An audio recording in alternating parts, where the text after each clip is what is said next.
मगहर से सतलोक गए कबीरा, जाका पाया नहीं शरीरा। सर्व सृष्टि रचनहार कबीर परमेश्वर जी के 507वें निर्वाण दिवस के उपलक्ष्य में दिनांक 6 से 8 फरवरी 2025 को नेपाल सहित भारत के 11 सतलोक आश्रमों में 3 दिवसीय महासमागम का आयोजन किया जा रहा है। इस शुभ अवसर पर दहेज मुक्त विवाह, रक्तदान शिविर, नेत्र व दंत जांच चिकित्सा, आध्यात्मिक प्रदर्शनी, विशाल सत्संग और विशाल भंडारे का आयोजन किया गया है। आप सभी को इस अद्वितीय कार्यक्रम में सादर आमंत्रित किया जाता है। आपसे विनम्र आग्रह है कि अपने परिवार सहित इस कार्यक्रम में पधार कर इस आयोजन की शोभा बढ़ाए और जगत गुरु तत्वदर्शी संत रामपाल जी महाराज जी के सानिध्य में होने वाले इस विशाल सत्संग व अमृतमय भंडारे का आनंद प्राप्त करें। इस भव्य कार्यक्रम का आयोजन सभी सतलोक आश्रमों में किया जाएगा। इस कार्यक्रम का सीधा प्रसारण सतलोक आश्रम श्री धनाना धाम, तहसील गोहाना, जिला सोनीपत, हरियाणा, भारत से आप 8 फरवरी 2025 को सुबह 7:30 से द टीवी NRI चैनल पर संत रामपाल जी महाराज लाइव YouTube चैनल और जगत गुरु संत रामपाल जी महाराज फेसबुक पेज पर भी देख सकते हैं।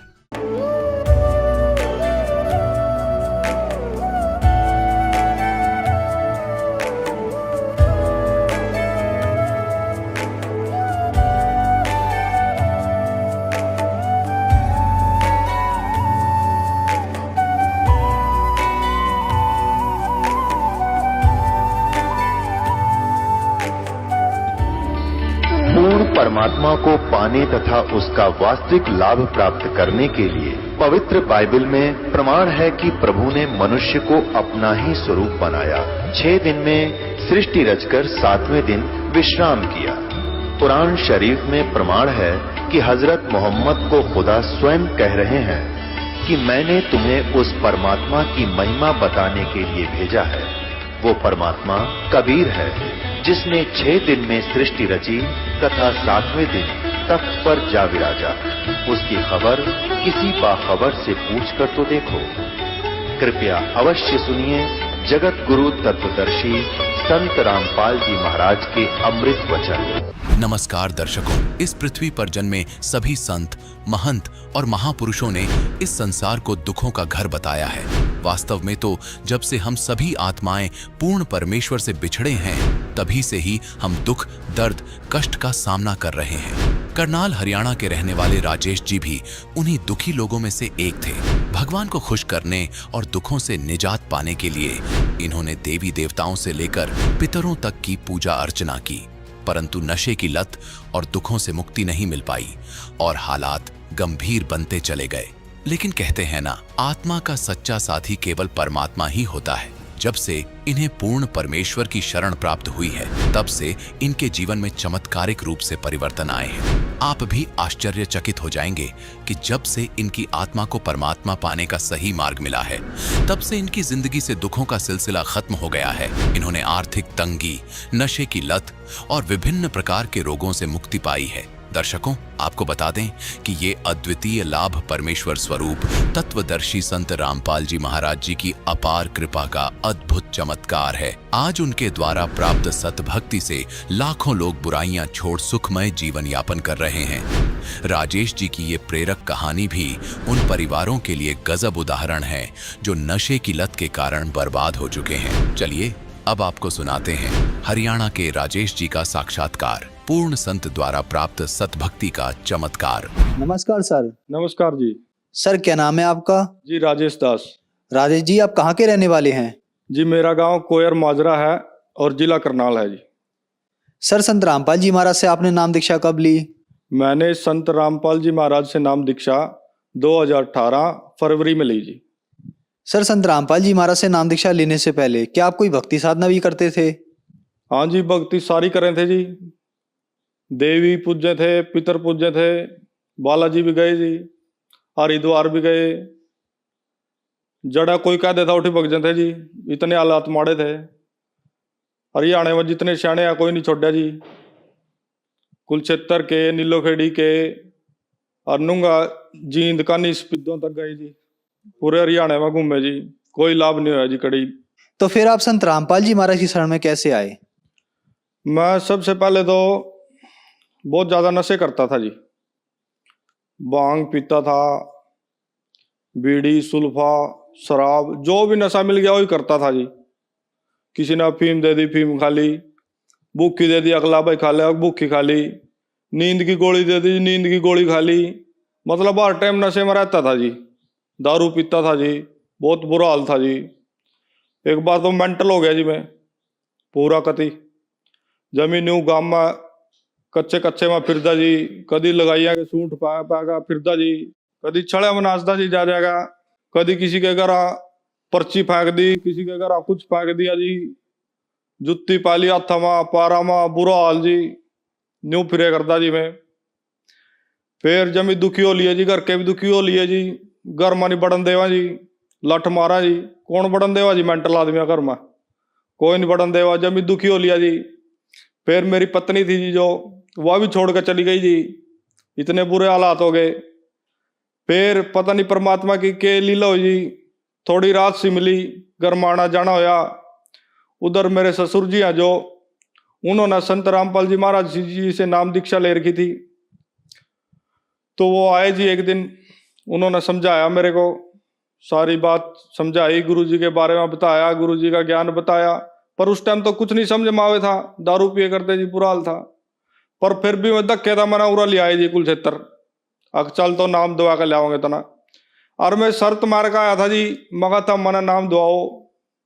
और मैं इतना कमीन आदमी, मैंने बोलिया जी के आओ संत रामपाल जी महाराज के कर लेगा हो, लता मना लेगा चलो। और मैं शर्त मार कर जाऊं, मैं आका दारू पीऊंगा, तब मना नाम दुआओ।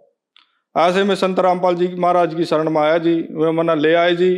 कहने लगे तो चाल एक बार पी लिए तो दारू पी लिया का, कोई बात नहीं तो चाल एक बार। ऐसे फिर मैंने पूरा नामदान पाया जी, नामदान लिया जी। सर, संत रामपाल जी महाराज से नाम दीक्षा लेने के बाद क्या आपको कोई लाभ भी प्राप्त हुए? नामदान लेने के बाद फिर गांव में गया जी। उस दिन के बाद मैंने दारू नहीं पी जी। ऐसा चमत्कार होया जी परमात्मा का। लाभ बहुत हो जी। सबसे पहला तो लाभ ही है, मैं मेंटल था जी बड़ा तकड़ा। गांव का पूरे मेंटल था जी। मेरे गांव में जाकर किसी ने पूछ लिया कि राजेश मेंटल, ईब तो न्यू का सारे भगत जी तो भगत बन गया भाई। यानी किसी ने पूछ लिया भाई राजेश मेंटल था भाई, पूरा मेंटल होया फिर तो सारे गांव में फिरे करता, न्यू फिरे करता। और ईब तो कुछ नहीं करता जी, कोई बिल्कुल स्वस्थ है, कोई दिक्कत नहीं। अच्छा लाभ, दूसरा लाभ मेरा पथरी थी जी पेट में, 7.5 mm की पथरी थी जी। 2-3 थी जी, एक नहीं आती, 2-3 थी। मैंने अल्ट्रासाउंड कराए, डॉक्टर पर गया। डॉक्टर बोले भाई चाहे ऑपरेशन करा ले, कुछ करा ले, या तो नहीं लिकट जाएगी भाई, फिर हो जाएगी। दवाई भी खाई जी देसी, जिसने जड़ता कह दिया और तो दवाई खाई जी। मेरा मतलब आए महीना दर्द हो रहा था जी। एक हफ्ता मैं काम पर नहीं जाऊँ था, एक हफ्ता पूरा दर्द रह रहा था जी। चाहे मैं टिक्के लगवाऊँ, चाहे मैं गोली खाऊं, चाहे कुछ करूँ जी, मेरा दर्द नहीं बंद हुआ था जी एक हफ्ते था पहला। फिर संत रामपाल जी महाराज जी का नाम लेने के बाद मेरा बोर्ड का दर्द नहीं होया जी। ना वो पथरी रही जी, केबरा कड़ा गई जी, मना नहीं बेरा लगा उसका, कड़ा गई जी वहाँ। तीसरा जी, मेरे कोठे ऐसे थे जी, एक कोठा था जी मेरा कमरा घर का रहने का, जिसमें रह कर दे, उसी में ही बनाए कर दे जी, उसी में खाए कर दे। सारा सामान उसी में था, मतलब एक पैर धरने की जगह नहीं थी जी। अच्छा वो टुपके करता जी, ऊपर था कट्टे बांध बांध का काम चला रखा था। ये परमात्मा ने ऐसी दया करी जी, लंटर वाले मकान बनवा दिए, बढ़िया फर्श लगा दिया जी, सारे काम एसी फैसी टिच पिच करवा रखा सारा काम जी।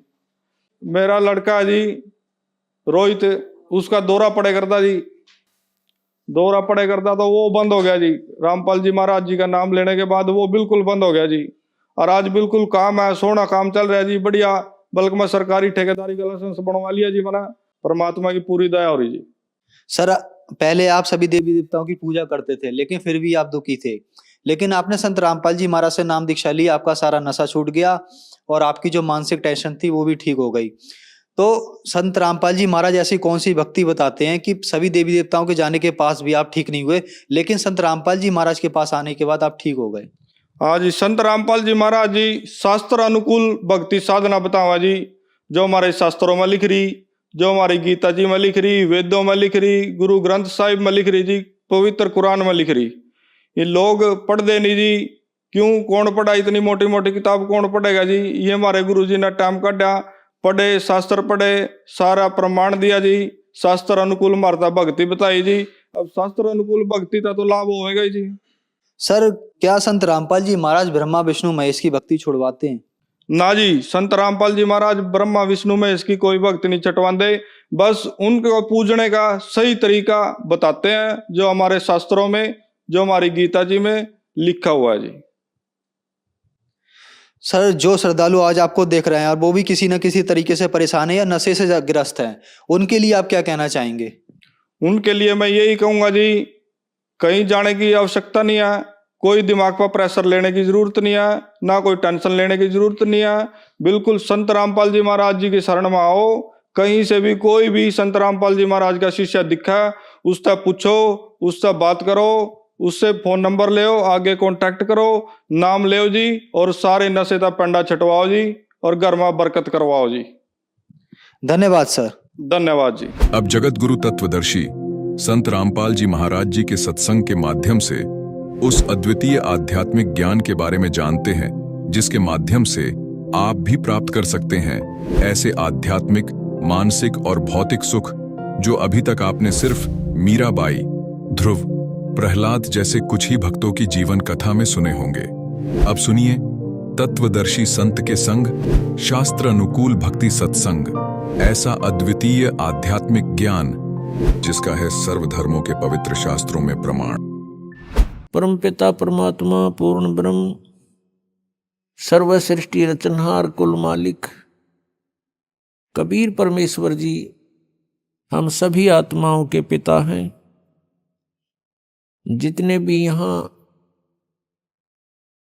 21 ब्रह्मांड के अंदर आत्माएं हैं, ये सभी उस परमेश्वर कबीर जी की आत्माएं हैं। अब यहाँ हम काल के लोक में रह रहे हैं।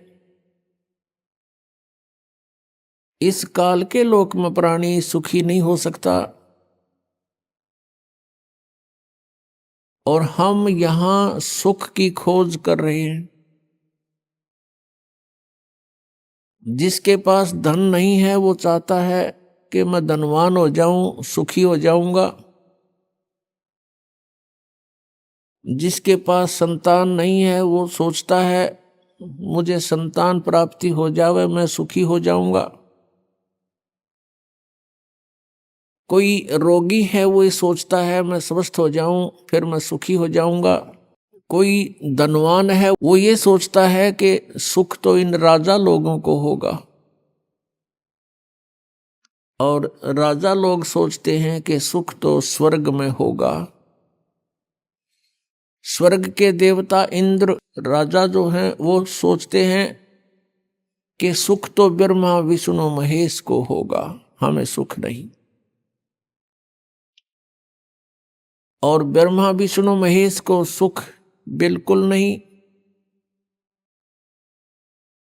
उदाहरणार्थ जैसे भगवान श्री विष्णु जी के अवतार श्री रामचंद्र जी राजा दशरथ के घर जन्म लेकर के अयोध्या में प्रकट हुए। उनका फिर विवाह हुआ, विवाह होते ही वनवास हुआ। वनवास से उनकी धर्मपत्नी का अपहरण हुआ, फिर युद्ध हुआ, 12 वर्ष तक युद्ध हुआ। युद्ध तो 2-4 मिनट घंटे का बहुत हो जाता है। उसके पश्चात रावण का वध करके सीता जी को घर ले आए। कुछ ही दिनों के बाद, कुछ वर्षों के उपरांत किसी के व्यंग से सीता जी का परित्याग कर दिया, अपनी धर्मपत्नी का जो गर्भवती थी। स्वयं कहीं रहे, संतान कहीं रही। तो इससे सिद्ध है कि उस विष्णु जी को भी यहां सुख नाम की चीज नहीं। फिर वही विष्णु जी के अवतार श्री कृष्ण रूप में जेल में जन्म हुआ, मामा शत्रु हो गया। कभी जरासिंह, कभी शिशुपाल, कभी पूतना, कभी केसी आदि से उनको मरवाने का प्रयत्न जारी रहा। अंत में भगवान ने मथुरा को त्याग दिया। समुद्र में जाके एक टापू पर शरण ली। वहां एक द्वार की नगरी बना करके सारी सेना को वहां रख करके शेष जीवन वहां व्यतीत किया। उसके उपरांत अंत समय क्या हुआ, भगवान श्री कृष्ण जी का 56 करोड़ उनके वंशज हो गए थे। 56 करोड़ पोते पर पोते, पुत्र, रिश्तेदार, नाती, और वो भी श्री कृष्ण जी के सामने सब मृत्यु को प्राप्त हुए। आपसी युद्ध हो गया दुर्वासा जी के श्राप से, और श्री कृष्ण जी के सामने पूरा कुल नाश हो गया। क्या वो प्राणी सुखी हो सकता है जिसके आगे सारे मर जा? तो यहां परमात्मा कबीर परमेश्वर जी हमें याद दिलाते हैं, भजन करो उस रब का जो दाता है कुल सब का।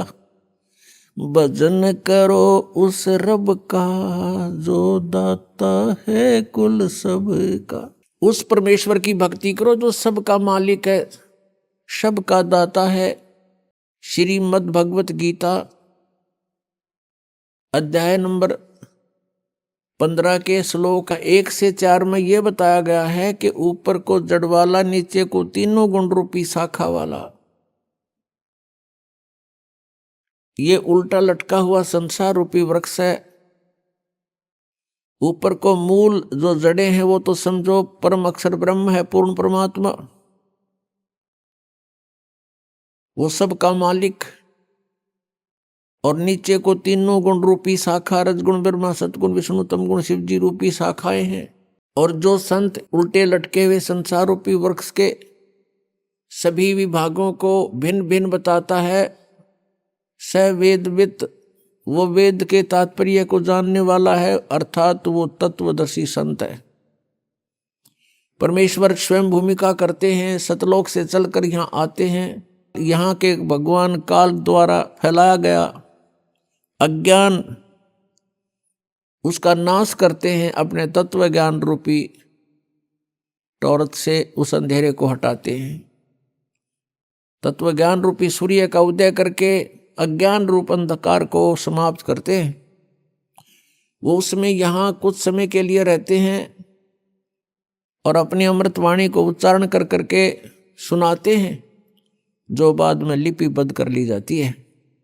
परमेश्वर ने कहा था, अक्षर पुरुष एक पेड़ है, निरंजन वा की डार, और तीनों देवा शाखा हैं ये पात रूप संसार। जो हिस्सा जमीन से बाहर दिखाई देता है पेड़ का, वो तुरंत जमीन से बाहर जो मोटे वाला होता है उसको तना बोलते हैं। और जड़ें प्रोक्ष है, गुप्त है। तो मूल मालिक तो गुप्त है, प्रोक्ष है, उसका तो यहाँ के सदग्रंथों में जिक्र नहीं। वो तो स्वयं परमेश्वर ने आके बताई है अपनी महिमा। उस तने को समझो ये अक्षर पुरुष है, उसके तने के फिर मोटी डार होती है, उसको समझो सरपुरुष, सरपुरुष। और उस डार के फिर 3 शाखाएं हों, वो रजगुण ब्रह्मा, सतगुण विष्णु, तमगुण शिव जी जानो। श्रीमद् भगवत गीता अध्याय नंबर 4 के श्लोक नंबर 32 में कहा है कि जो श्लोक नंबर 25 से लेकर 31 तक जो भी साधनाओं का वर्णन किया गया है वो पर्याप्त नहीं है। लेकिन साधक अपनी अपनी साधनाओं को पापनाशक ही मानते हैं। इस प्रकार की यज्ञों का विस्तार के साथ वर्णन है सच्चिदानंद घन ब्रह्म की वाणी में। ब्रह्मणे मुखे, यानी सच्चिदानंद घन ब्रह्म ने स्वयं आकर के अपने मुख कमल से वो तत्व ज्ञान बोला होता है, उसको परम अक्षर ब्रह्म की वाणी कहते हैं। उस वाणी में वो विस्तार के साथ कहे गए हैं। उनको जानने के बाद फिर पूर्ण रूप से कर्म बंधन से मुक्त प्राणी हो जाता है। गीता जी अध्याय नंबर 4 के श्लोक नंबर 34 में तुरंत कहा है कि उस तत्व ज्ञान को जो परमेश्वर ने स्वयं आकर बोला होता है, किसी तत्वदर्शी संतों के पास जाकर समझ, उनको दंडवत प्रणाम करने से, कपट छोड़कर प्रसन्न करने से वो तत्वदर्शी संत तुझे उस परमात्म तत्व का ज्ञान कराएंगे। इससे एक बात तो ये सिद्ध होगी कि गीता ज्ञानदाता भी उस तत्व ज्ञान से अपरिचित है, इसलिए संतों के पास जाने को कह रहा है। अब यहाँ गीता जी अध्याय नंबर 15 के श्लोक नंबर 1 से 4 में परमेश्वर ने स्वयं अपनी महिमा का गुणगान किया है। अक्षर पुरुष एक पेड़ है, निरंजन वा की डार, सरपुरुष जिसको कहते हैं, सरपुरुष वा की डार, और तीनों देवा शाखा हैं ये पात रूप संसार। अब गीता जी अध्याय नंबर 15 के श्लोक 4 में कहा कि उस तत्व ज्ञान की प्राप्ति के उपरांत तत्व ज्ञान रूपी शस्त्र के द्वारा इस अज्ञान रूपी उलझी हुई गुत्थी को काटकर अर्थात समझकर उसके पश्चात परमेश्वर के उस परम पद की खोज करनी चाहिए, जहां जाने के बाद साधक फिर लौटकर कभी संसार में नहीं आते, अर्थात उनका जन्म मृत्यु सदा के लिए समाप्त हो जाता है। और जिस परमेश्वर ने सर्व ब्रह्मांडों की रचना की है उसी की भक्ति करनी चाहिए, अन्य की नहीं। गीता ज्ञानदाता यहाँ अपनी भक्ति को भी न करने की सलाह दे रहा है। क्यों दे रहा है?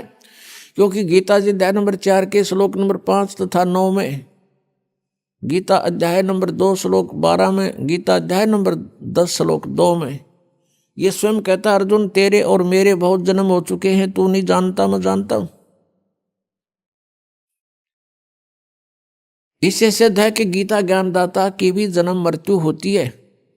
ये पूर्ण मोक्ष नहीं होता, ना इसकी साधना से पूर्ण मोक्ष हो सकता, और ये भी नाशवान है। इसलिए गीता ज्ञानदाता गीता अध्याय नंबर 18 के श्लोक नंबर 62 में कहता है कि अर्जुन तू सर्वभाव से उस परमेश्वर की शरण में जा जिसकी कृपा से तू परम शांति को और सनातन परम धाम को प्राप्त होगा। जब तक प्राणी जन्म और मृत्यु के अंदर है इसको शांति नहीं हो सकती, चाहे ब्रह्मा की पदवी पा ले, चाहे विष्णु की पदवी प्राप्त कर ले, चाहे शिव की पदवी प्राप्त कर ले, या छोटे मोटे राजाओं का तो अब कोई अस्तित्व नहीं है, जबकि ब्रह्मा विष्णु महेश तक की पदवी पर प्राणी सुखी नहीं है। इसलिए गीता जी अध्याय नंबर 7 के श्लोक नंबर 18 में गीता ज्ञानदाता कहता है कि जितने भी भक्त हैं, साधक हैं, जिन्होंने वेदों को जाना समझा और तत्वदर्शी संत ना मिलने से अपने आप निष्कर्ष निकाल लिया, ओम नाम को मोक्षदायक मान लिया और ब्रह्म को सुप्रीम पावर मान लिया, सुप्रीम गॉड मान लिया, इस भूल के कारण ये उदार आत्मा, नेक आत्माएं, ये ज्ञानी आत्मा है तो अच्छी नेक हैं, लेकिन मेरे वाली अनुत्तम गति में ही स्थित है। गीता ज्ञानदाता कहता है कि मेरे वाली गति यानी ब्रह्म की गति, ब्रह्म से मिलने वाले लाभ, ओम नाम से जो जाप होता है वो ब्रह्म का है, और ब्रह्म से जो लाभ है उसको कहते हैं वो मेरी गति है। गीता ज्ञानदाता ब्रह्म बोल रहा है श्री कृष्ण जी में, और ये भी अनुत्तम है, ये भी घटिया है, व्यर्थ है, क्योंकि जन्म और मृत्यु अर्जुन तेरे भी और मेरे भी सदा रहेंगे।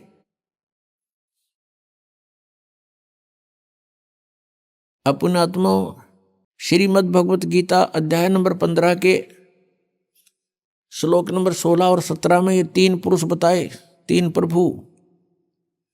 एक सरपुरुष, ये 21 ब्रह्मांड का पुरुष प्रभु है, स्वामी है, मालिक है, ये कुल का मालिक नहीं है। अक्षर पुरुष जो पेड़ का तना कहलाता है, ये 7 संघ ब्रह्मांड का स्वामी है, ये कुल का मालिक नहीं है। गीता जी अध्याय नंबर 15 के श्लोक 16 में कहा कि सरपुरुष और अक्षर पुरुष ये 2 प्रभु प्रसिद्ध हैं, और इनके लोकों में तथा ये स्वयं जितने भी प्राणी हैं ये सभी नाशवान हैं, और जीवात्मा सभी की अमर है। इसलिए गीता जी अध्याय नंबर 15 के श्लोक 17 में तुरंत कहा है कि उत्तम पुरुष तो अन्य परमात्मा इति उदाहरते, कि पुरुषोत्तम श्रेष्ठ प्रभु, श्रेष्ठ परमात्मा, कुल का मालिक तो कोई और है जिसे परमात्मा कहते हैं। परमात्मा का अर्थ होता है श्रेष्ठ आत्मा, और श्रेष्ठ आत्मा वो होती है जिसकी शरण में कोई प्राणी दुखी नहीं हो सकता, केवल सुख सुख प्राप्त होता है। लेकिन यहां प्रभु पुरुष परमात्मा स्वयंभू घने हो गए, इसलिए यहां परमात्मा ने डिफाइन करना पड़ा कि उसको परमात्मा कहते हैं जो सबसे उत्तम सरपुरुष और अक्षर पुरुष से भी कोई अन्य है और है, और वही तीनों लोकों में प्रवेश करके सबका धारण पोषण करता है। वो है वास्तव में अविनाशी परमेश्वर। पुण्यात्माओं, हम सभी कहते थे भक्ति कर ले भाई। किसी भी संत या पंथ में या किसी ग्रंथ में हम पढ़ा करते थे तो सभी प्रेरणा करते थे भगवान की भक्ति करो भाई। मनुष्य जीवन बार बार प्राप्त नहीं होता, परमात्मा की भक्ति करनी चाहिए। मनुष्य जीवन का मुख्य उद्देश्य ही भक्ति करना है। लेकिन हमें ये नहीं पता था कि कौन से राम की भक्ति करें, कौन से प्रभु की हम भक्ति करें। गीता जी अध्याय नंबर 4 के श्लोक नंबर 33 में कहा कि अर्जुन, द्रव्य में यज्ञ से ज्ञान यज्ञ श्रेष्ठ है। द्रव्य में यज्ञ होती है जो धन से, जैसे कोई भंडारा करवा देते हैं, कितने और श्राद्ध कर देते हैं, या कहीं धर्मशाला बनवा देते हैं, या कहीं मंदिर बनवा देते हैं, और कहीं अनाथालय खुलवा देते हैं, कोई कुआं या प्याऊ बनवा देते हैं। तो ये कहा कि इस प्रकार जो आंख मीच के अंधाधुंध कोई तुम बगैर ज्ञान के पूर्ण करते हो, उसको करने से पहले उसके बारे में जानकारी होनी चाहिए।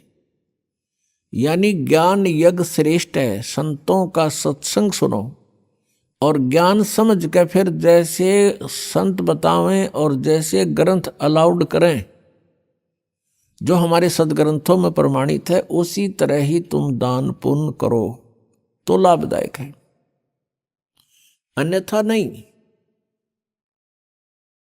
तो पुण्यात्माओं, हमने अपने सदग्रंथों को आधार मान के अपनी साधना करनी पड़ेगी और तभी हम सफल होंगे। अन्यथा परमात्मा के मंत्रों की, किसी भी परमात्मा के सदग्रंथ की कोई वाणी को आप याद करते रहोगे, आवर्ती करते रहोगे, बार बार उसका अध्ययन करोगे, उससे मोक्ष नहीं होगा, अन्य फल मिल जाते हैं। लेकिन वो फल अस्थायी होते हैं और मोक्षदायक नहीं होते, उससे मनुष्य जन्म का उद्देश्य पूर्ण नहीं होता। तो सबसे पहले हमने ज्ञान सुनना चाहिए कि कौन से परमात्मा की भक्ति करें। जैसे गीता ज्ञानदाता कहता है कि तू सर्वभाव से उस तत्ब्रह्म की शरण में जा। तत्ब्रह्म यानी उस परमात्मा की शरण में जा, उस परमेश्वर की शरण में जा। गीता ज्ञानदाता अध्याय नंबर 7 के श्लोक नंबर 29 में कहता है कि मैं जो ज्ञान दे रहा हूं कि तत्वदर्शी संत की खोज करो और तत्वदर्शी संत के बताए मार्ग अनुसार तुम साधना करो। उसके पश्चात मेरे इस ज्ञान का जो आश्रय कर लेता है, इसको शिरोधार्य करके तत्वदर्शी संत की खोज कर लेता है, और फिर वो व्यक्ति जो तत्ब्रह्म को जान लेते हैं और जो पूरे अध्यात्म ज्ञान से परिचित हो जाते हैं और जो सब कर्मों से परिचित हो जाते हैं, वे केवल जरा और मरण से छूटने का ही प्रयत्न करते हैं। जरामीन वृद्धावस्था का कष्ट और मरण मीन मृत्यु, वो केवल इस बुढ़ापे के दुख से और मृत्यु के दुख से छूटने का ही प्रयत्न करते हैं। वो तत्ब्रह्म को जानते हैं, पूरे आध्यात्मिक ज्ञान से परिचित हैं और वो सभी कर्मों से भी परिचित हैं। तो गीता ज्ञान दाता से अर्जुन ने प्रश्न किया, गीता अध्याय नंबर 8 के श्लोक नंबर 1 में, कि किम तत्ब्रह्म किम अध्यात्म किम कर्म च पुरुषोत्तम। वो तत्ब्रह्म कौन है, वो क्या है वो तत्ब्रह्म, और क्या ये अध्यात्म है, और ये सभी कर्मों की जानकारी मुझे दीजिए। गीता ज्ञान दाता ने 8वें अध्याय के 3रे श्लोक में उत्तर दिया है कि वो परम अक्षर ब्रह्म है, वो तत्ब्रह्म। जैसा अभी आपने आदरणीय गरीबदास साहिब जी की वाणी सुनी, भजन करो उस रब का जो दाता है कुल सब का, भजन करो उस रब का जो दाता है कुल सब का। जो सबका मालिक है, सबका दाता है, उसकी भक्ति करो, उसका भजन करो। गीता जी अध्याय नंबर 15 के श्लोक नंबर 16 और 17 में ये 3 पुरुष बताए। सरपुरुष, अक्षर पुरुष, ये तो नासवान बताए हैं। इनके अंतर्गत जितने प्राणी हैं वो भी जन्म और मृत्यु के कष्ट से पीड़ित हैं। फिर 17वें में कहा कि ये लोग त्रयमाविश्य विवर्ती अवैश्वर है, जो तीनों लोकों में प्रवेश करके सबका धारण पोषण करता है। वो है वो अविनाशी परमात्मा, वो है सबका दाता। भजन करो उस रबदा जो दाता है कुल सबका। वो परम अक्षर ब्रह्म संसार रूपी वृक्ष की जो मूल हैं, जड़ हैं, जड़ों से पूरे पेड़ को आहार प्राप्त होता है। तो जितना भी आपका संस्कार शास्त्र विधि अनुसार बनता है, उन सभी कर्मों का फल भी उस परमेश्वर से ही प्राप्त होता है। उस परमेश्वर ने विधान बनाकर इस काल को दिया है, ये केवल इस विधान का पालन करता है, साथ में ये मिसगाइड भी करता रहता है कि ये प्राणी मेरे जाल में फंसे रहें। तो अब हमने ये चुनना है, ये सिलेक्ट करना है कि कौन से परमात्मा की हम भक्ति करें। जैसे कोई ब्रह्मा जी का उपासक है या श्री विष्णु जी की भक्ति करता है या श्री शंकर जी की साधना में रत है। अब ब्रह्मा जी का उपासक ब्रह्मा जी के लोक में जाएगा और वहां जाकर के प्रत्येक लोक में एक रेस्टोरेंट होता है, और उस रेस्टोरेंट के अंदर, जिसको स्वर्ग कहते हैं, उस स्वर्ग के अंदर ये प्राणी चला जाता है और इसके जितने भी पुण्य होते हैं वहां डिपॉजिट हो जाते हैं। और जब इसके पुण्य समाप्त हो जाते हैं, उसी समय उस प्राणी को वहां से धकेल दिया जाता है। जैसे जबरदस्ती यहां मृत्यु कर दी जाती है, ऐसे जबरदस्ती उसको वहां से वापस भेज दिया जाता है। और विष्णु जी का जो पुजारी है वो विष्णु के लोक में जाता है। विष्णु जी के लोक में भी ऐसे एक कॉमन रेस्टोरेंट है, वहां जो प्राणी जाता है उसके पुण्यों को वहां डिपॉजिट कर लिया जाता है, जमा कर लिया जाता है। अपने पुण्यों से ही वो वहां सब कुछ सुविधाएं प्राप्त करता है। वो समाप्त होते ही उसकी वहां से मृत्यु हो जाती है, जबरदस्ती वहां से भेज देते हैं। और जो शंकर जी का पुजारी है, शिव जी के लोक में चला जाता है।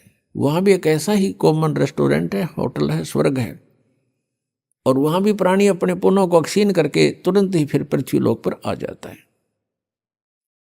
ये बहुत कम समय होता स्वर्ग का इन भगवानों के लोकों में। एक कॉमन स्वर्ग है, कॉमन स्वर्ग, जो आम आदमी साधारण पुण्य करते रहते हैं, उनके भी कुछ स्वर्ग समय बन जाता है। उस कॉमन स्वर्ग का राजा जो है वो इंद्र होता है, और वहां भी प्राणी को अपने ही पुण्यों का भोग प्राप्त होता है। जैसे कोई होटल में रहता है तो अपनी जेब से ही सब खर्च खाता है, और जब वो पूंजी समाप्त हो जाती है अपने आप मुंह लटका के वहां से चल पड़ता है। इस प्रकार अपने पुण्यों का नाश करने का स्थान है ये स्वर्ग। और फिर उसके बाद एक महास्वर्ग है, महास्वर्ग जिसको ब्रह्मलोक बोलते हैं। उस महास्वर्ग अर्थात ब्रह्मलोक के अंदर ब्रह्म के पुजारी जाते हैं, ब्रह्म सरपुरुष के। जो भक्तात्माएं ये कहा करते थे कि हम अन्य देवताओं की पूजा नहीं करते, हम केवल ब्रह्म की पूजा करते, साधना करते, ओम नाम का जाप जपते, और वो अपने को सबसे उत्तम मानते थे कि हम सही साधना कर रहे हैं और ब्रह्म से ऊपर कोई प्रभु नहीं है। पुणात्माओं वो भी इनकम्प्लीट नॉलेज रखते थे, वो भी अधूरे ज्ञान पर आधारित थे। श्रीमद् भगवत गीता अध्याय नंबर 8 के श्लोक नंबर 13 में गीता ज्ञानदाता ये ब्रह्म बोल रहा है, श्री कृष्ण जी में प्रवेश करके ये कह रहा है कि ओम इति एकाक्षरम ब्रह्म व्यवहारन माम अनुसमरण ये परियाति तजन देहम स याति परमाम गतिम। मुझ ब्रह्म का केवल एक ओम मंत्र है, माम ब्रह्म मुझ ब्रह्म का। ओम यह एक अक्षर है, इति बस यही, नथिंग एल्स। और जो साधक उच्चारण करके श्रवण करता हुआ शरीर त्याग कर जाता है, सयाति परमाम गतिम, वो ओम नाम के जाप से जो भी इससे लाभ होती है वो परम गति ओम सतर की है, ओम के जाप के सतर की है। और गीता जी अध्याय नंबर 8 के श्लोक नंबर 16 में कहा कि ब्रह्मलोक पर्यंत भी सभी प्राणी पुनरावर्ती में है। वहां गए हुए उस महास्वर्ग में, बड़े होटल में गए हुए प्राणी भी वापस आते हैं, उनका भी जन्म और मृत्यु होता है। श्रीमद् देवी भागवत गीता प्रेस गोरखपुर से प्रकाशित 7वें स्कंद के 562 और 63 पृष्ठ पर देवी हिमालय राजा को उपदेश दे रही है और ब्रह्म की जानकारी बता रही है। वो बता रही है कि सब पूजाओं को त्याग कर केवल एक ब्रह्म की पूजा करो, उसका ओम नाम है। उस ओम नाम का जाप करते हुए ब्रह्म प्राप्ति का टारगेट बनाकर जो साधक साधना करता है वो ब्रह्म को प्राप्त होता है, वो ब्रह्मलोक में चला जाता है। वो ब्रह्म कहाँ रहता है? वो ब्रह्मलोक में रहता है। अब गीता ज्ञानदाता ब्रह्म है।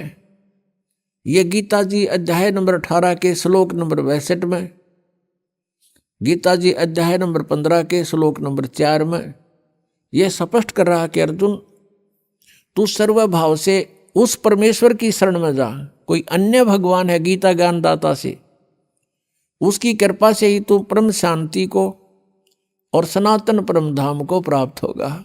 और गीता जी अध्याय नंबर 15 के श्लोक नंबर 4 में कहा कि जब तत्वदर्शी संत मिल जावे उसके पश्चात परमेश्वर के उस परम पद की खोज करनी चाहिए जहां जाने के बाद साधक फिर लौटकर संसार में नहीं आते। और जिस परमेश्वर ने सब ब्रह्मांडों की रचना की है उसी की भक्ति करो, उसी की शरण में रहो, और की नहीं। गीता ज्ञानदाता अपनी सतिथि बता ही रहा है कि अर्जुन तेरे और मेरे बहुत जन्म हो चुके हैं, तू नहीं जानता मैं जानता हूं।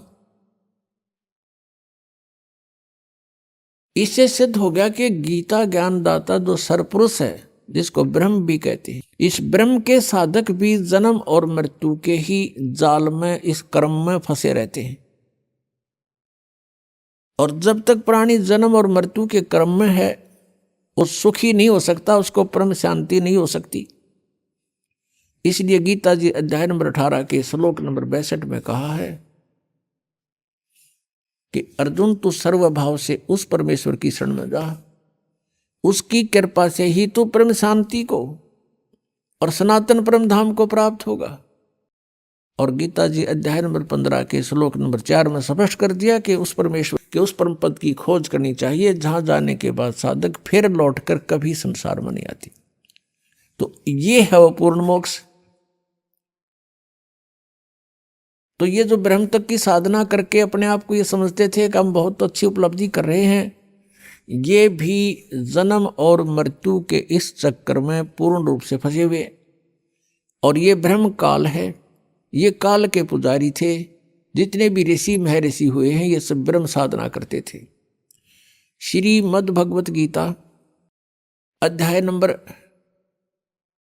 7 के श्लोक नंबर 1 से 5 में कहा कि अर्जुन, अब मैं तुझे ऐसा ज्ञान सुनाऊंगा जिस ज्ञान को जानने के बाद कुछ भी जानना शेष नहीं रहेगा। गीता जी अध्याय नंबर 6, 7, 8, 9 तक 10 तक ही स्पष्ट किया है कि 2 प्रकृति हैं।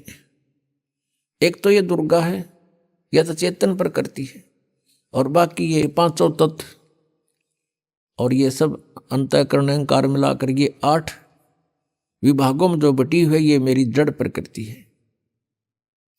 और फिर ये कहा कि बलवानों का बल, बुद्धिमानों की बुद्धि मैं ही हूं, अर्थात जब चाहे मैं जिसको ताकत दे दूं, जब चाहे किसी को बुद्धि दे दूं, जब चाहूं उसकी ताकत को वापस अक्षीण कर दूं, और जब चाहे उस बुद्धिमान की बुद्धि पर पर्दा डाल दूं। पुण्यात्माओं, जैसे अर्जुन को काल ने शक्ति दे दी, जब उसने महाभारत का युद्ध करवाना था, क्योंकि श्री कृष्ण मना कर रहे थे, युद्ध से पहले भी मना करते थे कि युद्ध ना करो भाई, नाश हो जाएगा, तुम भी मारे जा सकते हो और कौरव भी मारे जा सकते हैं। और कौरवों को भी समझाया करते थे कि युद्ध अच्छा नहीं होता, कुल नाश हो जाएगा तुम्हारा, अपना भाई बंटवारा कर लो मिलजुल कर। नहीं हुआ तो अंत में प्रभु ने यहाँ तक कह दिया था, भगवान श्री कृष्ण जी ने, एक तरफ मेरी सेना होगी, एक तरफ मैं होऊंगा, और मैं हथियार भी नहीं उठाऊंगा। इससे सिद्ध है कि श्री कृष्ण जी युद्ध नहीं चाहते थे, कतई नहीं चाहते थे। जब बात बनी नहीं, युद्ध की तैयारी होगी, अर्जुन के सारथी बनकर श्री कृष्ण जी ने रथ ले जा करके अर्जुन के कहने से दोनों सेनाओं के मध्य में खड़ा कर दिया।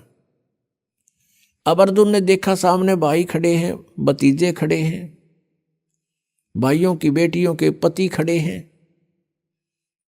तो उसके दिल के अंदर एक साधु भाव उत्पन्न हो गया कि इनको मारकर हम राज करेंगे, इससे अच्छा तो भीख मांग कर खा लेंगे, वो भी अच्छा होगा।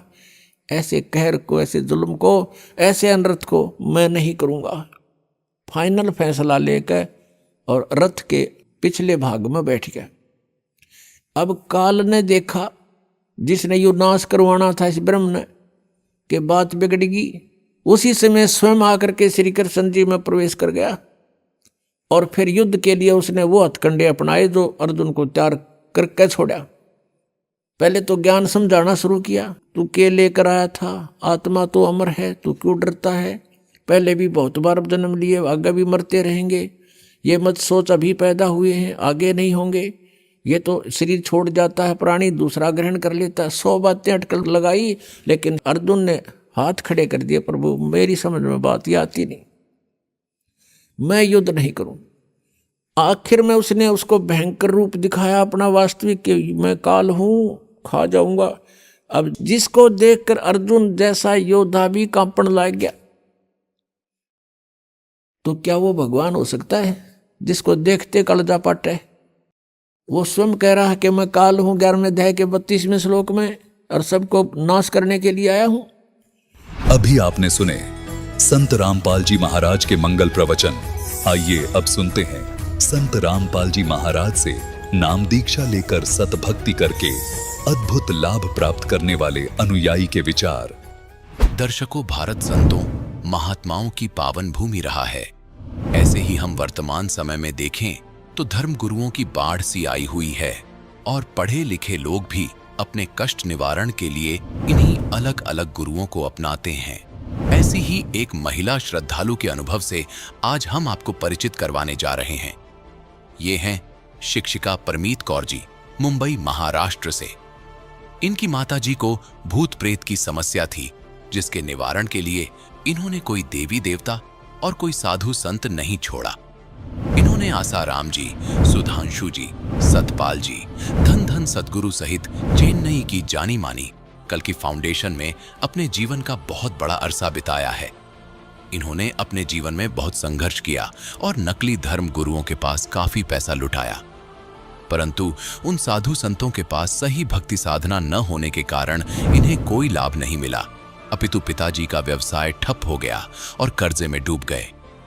इसी दुख की घड़ी का सामना करते हुए इनकी माताजी को टीवी चैनल पर एक पूर्ण संत के विषय में जानकारी मिली और उनके आश्रम में जाने के बाद जो हुआ वह सुनकर आप आश्चर्यचकित रह जाएंगे।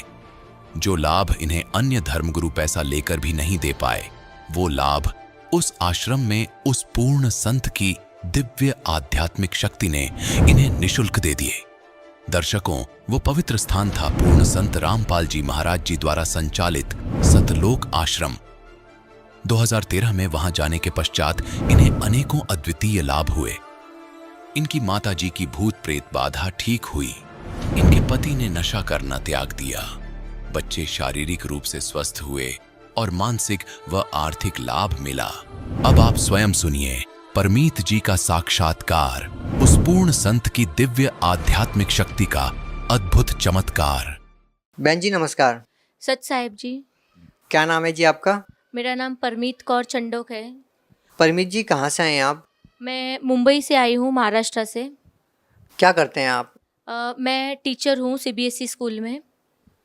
संत रामपाल जी महाराज से कब जुड़े आप? मैं 2013 में संत रामपाल जी महाराज से जुड़ी हूँ। संत रामपाल जी महाराज से आप 2013 में जुड़े हैं। इससे पहले भी आप कोई साधना करते होंगे। आप पहले क्या साधनाएं करते थे? जी, मैंने बहुत सारी भक्ति साधना की है। जैसे कि मैं महाराष्ट्र में रहती हूँ, तो मैंने जितने भी देवी देवता हैं महाराष्ट्र में, उन सब की भक्ति की है। और फ्रॉम चाइल्डहुड, लाइक मैंने 3 इयर्स की एज से एट द टिल 20 इयर्स तक मैंने भक्ति साधना की है। और मैंने सारे देवी देवताओं की भक्ति की है। गुरुद्वारे में हम जाते थे, गुरुद्वारे की भक्ति की है। आपने संत रामपाल जी महाराज से नाम दीक्षा ली। आपने पहले किसी साधु संत से नाम दीक्षा ले रखी थी? जी सर, आपने बहुत इंटरेस्टिंग सवाल किया है। मैंने ऑल ओवर महाराष्ट्र के, ऑल ओवर इंडिया के बहुत सारे साधु संतों से भक्ति की है। जैसे कि आसाराम महाराज है, सुधांशु जी महाराज है, निर्मला देवी है, और कल्गी फाउंडेशन करके एक चेन्नई में बहुत बड़ा फाउंडेशन है, वहाँ पर किया है। और मैंने सुधांशु जी महाराज से भी 2 साल, सतपाल जी महाराज के पास से भक्ति ली है। और मैंने गोरक्षनाथ के रिलेटेड एक महाराष्ट्र में संत है, तो उनसे नामदान लिया है। और मैंने ऐसा कोई साधु संत नहीं छोड़ा, छोटा बड़ा। जसवीर सिंह ऐसा ही करके एक संत है, उनके पास भी गए थे। तो मैंने टोटल 9-10 संतों से भक्ति ली है। इतने सारे साधु संतों से आपने नाम दीक्षा ली है, उसके बाद आपने संत रामपाल जी महाराज से नाम दीक्षा ली। इतने सारे साधु संतों से आपने नाम दीक्षा ले रखी थी, भक्ति आप पहले कर ही रहे थे, तो फिर संत रामपाल जी महाराज के शरण में आने का कोई विशेष कारण? जी, बहुत बड़ा कारण था कि मेरी मम्मी जो थी उसको बाहर की प्रेत बाधा थी। तो जैसे कि मेरे पिताजी के जो फ्रेंड थे, उन्होंने ही उनके ऊपर एक उनका काम बंद हो जाए, और ये मेरी बातें सुने, इसलिए उन्होंने बाहर की कुछ क्रिया कर रखी थी, बाहर की कुछ करनी जैसे बताते वो कर रखी थी। तो जैसे ही वो किया, तो उससे मेरी मम्मी इतना परेशान हो जाती थी कि उसको वो तकलीफ होने के बाद में न वो खाना बना पाती थी, न वो कुछ कर पाती थी, तो वो बिल्कुल हेल्पलेस हो जाती थी। तो उसके बाद फिर मेरे पिताजी का काम एकदम ज़ीरो हो गया। उसके बाद हमने सोचा कि हमें किसी ने बताया कि आप गुरुओं के पास जाओ, एक संत बनाओ, गुरु बनाओ। तो मेरे पिताजी ने सबसे पहले आसाराम महाराज के पास गए, हमको लेकर। उन्होंने बोला पूरी फैमिली जाओ, ये भक्ति लो, नाम करो। हम आसाराम महाराज के पास गए। सबसे मेन कारण था, हमने वहाँ पर 5 साल भक्ति की है। उन्होंने जो भी बताया, मेरी मदर ने, हम सब ने, पूरी फैमिली ने नाम लिया है। 5 साल हमने आसाराम महाराज जी के पास किया है, लेकिन वहाँ से मेरी मम्मी को कोई लाभ नहीं हुआ। तो मेरी मम्मी को बहुत ज़्यादा बाहर की बाधा पीड़ा की तकलीफ़ थी, और मेरे पिताजी का काम डे बाय डे ज़ीरो हो गया था। मैं 8th स्टैंडर्ड में थी, मेरे पढ़ाई का खर्चा एवरेज हाई लेवल पे चल रहा था। मेरा एक ब्रदर था, उसका भी पढ़ाई का खर्चा बहुत हाई था। तो हम ये सब एक्सपेंसेस एफोर्ड नहीं कर पा रहे थे। तो इतनी सब परेशानियों की वजह से फिर हम बहुत संतों के पास गए। 5 साल आसाराम महाराज के पास मेरी मम्मी ने भक्ति की है, मैंने उनका नाम जप किया है। उसके बाद में हम लोग वहाँ से बहुत परेशान हो गए थे, क्योंकि मेरे पिताजी का बिजनेस डाउन टू डाउन चल रहा था। तो मेरे पिताजी ने बोला कि नहीं, फिर वो दूसरे संत की खोज में चले गए। तो हमको फिर मिले सतपाल जी महाराज। सतपाल जी महाराज के पास हमने लिटरली 2 साल वहाँ पर भी नाम लिया है, तो फिर वहाँ से भी हमको कोई लाभ नहीं मिला। तो मेरे पिताजी को मैंने पूछा कि क्यों हम यहाँ से जाए, तो बोले बेटा सच्चा संत वही होगा कि जो हमें इस दुख से दूर करता। तब मुझे उनकी बातों पे बहुत गुस्सा आया था कि पिताजी आप कितना सेल्फिश बात कर रहे हो, कि कैसे आप बात कर सकते हो कि ऐसा होता है करके। नहीं, हमें भक्ति करते रहना है। फिर भी मेरे पिताजी नहीं रुकते थे। फिर वो मुझे हमें लेकर गए, धन सदगुरु के पास में लेकर गए। फिर वहाँ से हमने 1 साल भक्ति की। तो 1 साल के बाद में पिताजी ने बोला नहीं, मुझे ये भी भक्ति नहीं करनी है। फिर हम वहाँ से कल्कि फाउंडेशन जो चेन्नई में है, हम यहाँ से चेन्नई जाते थे। ये 2010 की बात है भगत जी। उस टाइम हम ट्रेन का इतना किराया लगाकर एफर्ट करके हमने वहाँ गए। तो उन्होंने हमको बताया कि आप बहुत सारे हवन करो। हमने एक हवन का कम से कम 20,000 रुपये स्टार्टिंग में वहाँ पर दिया है। और 20,000 रुपये स्टार्टिंग में देने के बाद उन्होंने बोला इसके बाद आपकी पीड़ा खत्म हो जाएगी। ये भी नहीं हुई। फिर हमने उनसे रिक्वेस्ट की कि मेरी मम्मी की हालत बहुत ख़राब थी उस टाइम पे, उसकी तबीयत हम देख नहीं पा रहे थे। तो वो बोलते थे कि नहीं, आप इसके बाद और एक यज्ञ कराइए। तो हर एक नारियल भी देते थे ना, वो तो 2,000 का पड़ता था हमें। तो वो 2,000 का नारियल भी हम बहुत मुश्किल से कर्जा लेकर एफोर्ड नहीं कर पाते थे। बट मुश्किल में हमने बहुत सब कुछ किया। वहाँ से वो लेकर आने के बाद भी मेरी मदर की हालत बहुत ख़राब होती थी।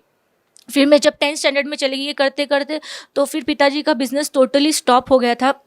फिर हमने सोचा कि अब अगर हमें यहाँ से लाभ नहीं हो रहा है तो हमने फिर गुरुद्वारे जाना चालू कर दिया, क्योंकि तब हमारे पास पैसे ही नहीं बचे कि हम किसी संत के पास जाएं।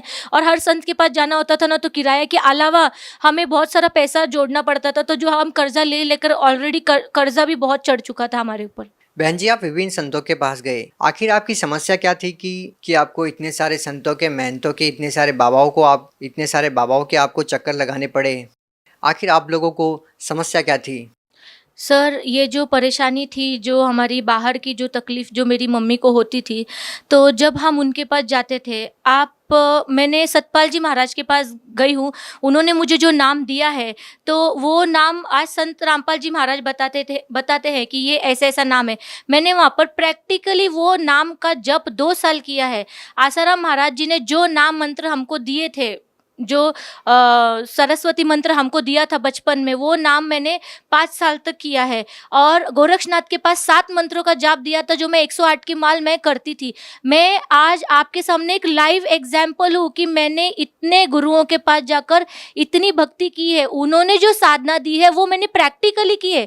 मैं किसी भी संत के पास फेक बात नहीं कर रही हूँ, मैं खुद का सेल्फ एक्सपीरियंस आज बता रही हूँ आपको कि मैं उनके पास जाकर मैंने इतने years, 20 years of my life मैं उनके पास गई हूँ। 2-2 साल मैंने उनके साथ रहकर वो भक्ति की है जो उन्होंने दी है। और ये मैं खुद एक्सपीरियंस करके आई हूँ कि वहाँ पर क्या, मैंने खुद उनका प्रचार भी किया है कि ये संत है, आप इनके पास जाओ। तो वो मैंने जो प्रचार किया वहाँ पर, उस भक्ति से मुझे लाभ नहीं हुआ। तो फिर आपको कैसे आराम मिला? आपकी जो सारी बाधाएं थी, वो जो परेशानियां थी, कैसे खत्म हुई फिर वो सारी परेशानियां? तो जब हम संत रामपाल जी महाराज के पास पहुँचे तो मेरी मम्मी ने पापा जी से कहा कि पापा ने मेरे पूछा कि आप संत रामपाल जी महाराज से आज हमने नाम ले लिया है, तो क्या आज आपको वो तकलीफ़ फिर से हो रही है? तो मम्मी ने बोला यहाँ तो नहीं हो रही, हम घर जाके चेक करेंगे हो रही है कि नहीं। अगर घर जाते ही मुझे तकलीफ़ नहीं होगी तो ये संत रामपाल जी महाराज खुद परमात्मा का अवतार है, तो यही हमारे सच्चे गुरु हैं करके, और यही भक्ति हम इसके आगे उम्र भर करेंगे। और थैंक्स टू बंदी छोड़ सदगुरुदेव रामपाल जी महाराज, उस दिन के बाद मेरी मम्मी की वो जो तकलीफ़ थी ना, वो बिल्कुल नहीं हुई है। मेरी मम्मी साथ में है और उसको आप देख सकते हो लाइव।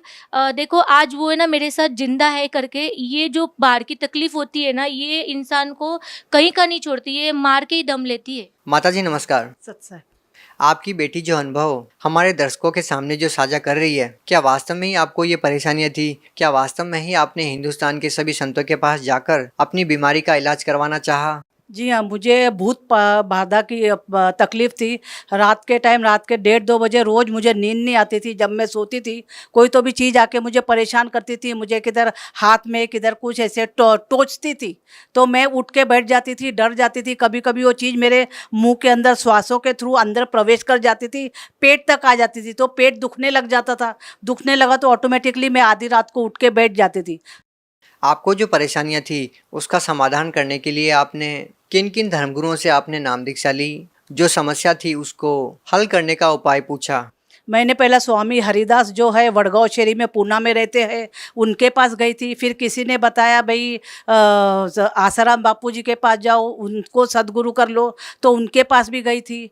उनके पास से भी आराम नहीं आया। फिर सुधांशु जी महाराज के पास गई, और फिर जो देवी रहती है, दुर्गा माता रहती है, कल्की फाउंडेशन वालों ने बोला कि आप दुर्गा यज्ञ करो।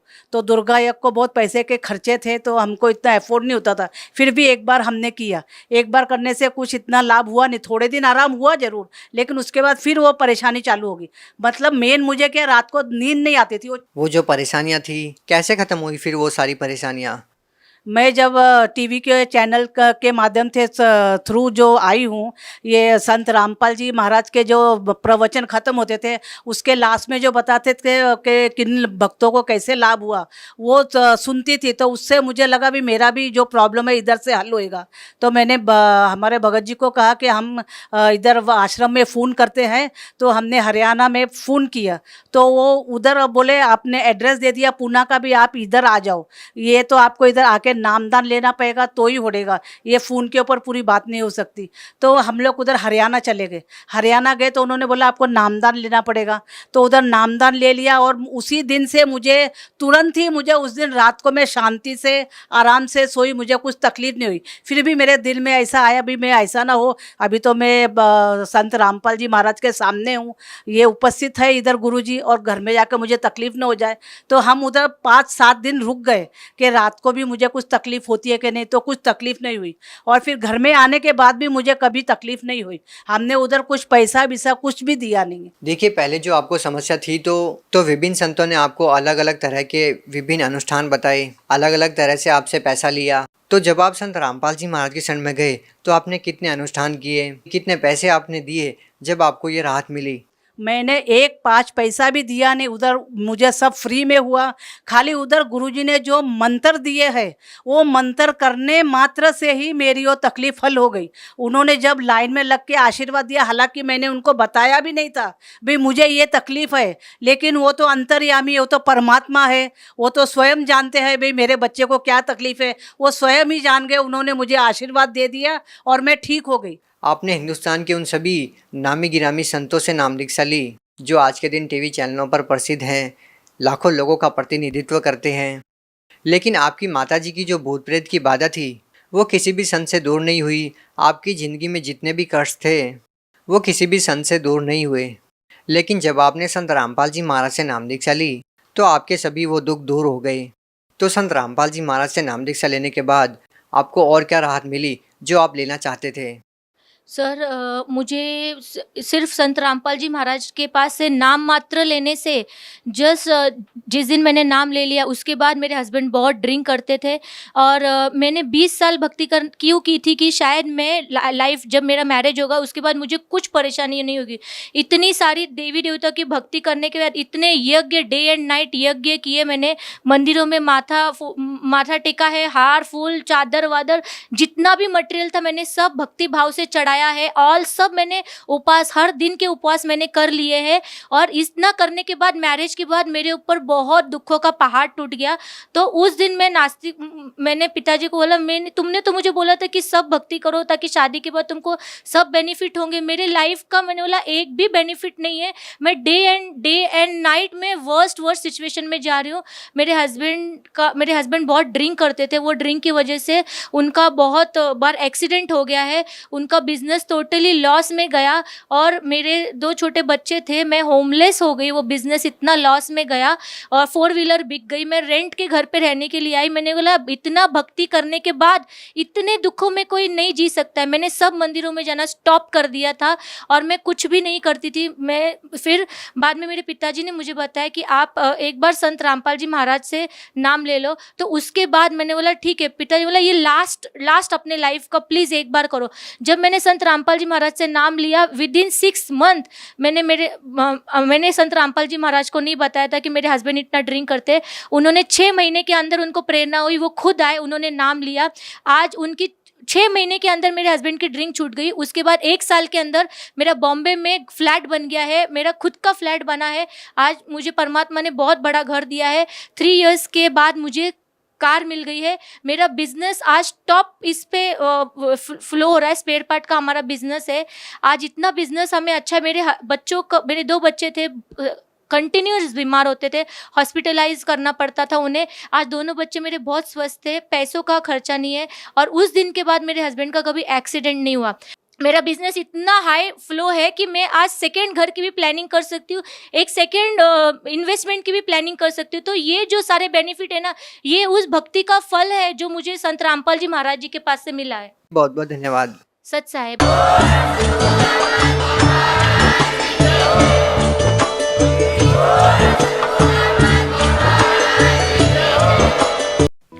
आप सुन रहे थे जगत गुरु तत्वदर्शी संत रामपाल जी महाराज के मंगल प्रवचन।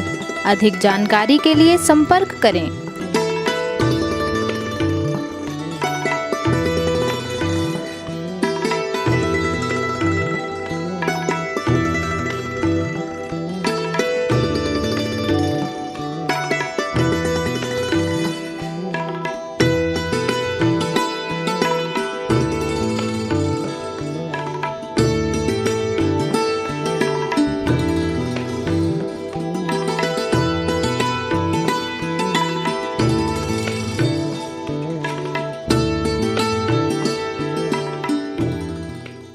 मगहर से सतलोक गए कबीरा, जाका पाया नहीं शरीरा। सर्व सृष्टि रचनहार कबीर परमेश्वर जी के 507वें निर्वाण दिवस के उपलक्ष्य में दिनांक 6 से 8 फरवरी 2025 को नेपाल सहित भारत के 11 सतलोक आश्रमों में 3 दिवसीय महासमागम का आयोजन किया जा रहा है।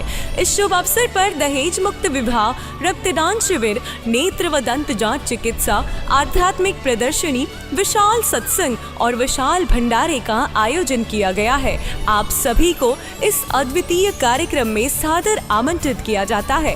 आपसे विनम्र आग्रह है कि अपने परिवार सहित इस कार्यक्रम में पधार कर इस आयोजन की शोभा बढ़ाए और जगत गुरु तत्वदर्शी संत रामपाल जी महाराज जी के सानिध्य में होने वाले इस विशाल सत्संग व अमृतमय भंडारे का आनंद प्राप्त करें। इस भव्य कार्यक्रम का आयोजन सभी सतलोक आश्रमों में किया जाएगा। इस कार्यक्रम का सीधा प्रसारण सतलोक आश्रम श्री धनाना धाम, तहसील गोहाना, जिला सोनीपत, हरियाणा, भारत से आप 8 फरवरी 2025 को सुबह 7:30 से द टीवी NRI चैनल पर संत रामपाल जी महाराज लाइव YouTube चैनल और जगत गुरु संत रामपाल जी महाराज फेसबुक पेज पर भी देख सकते हैं।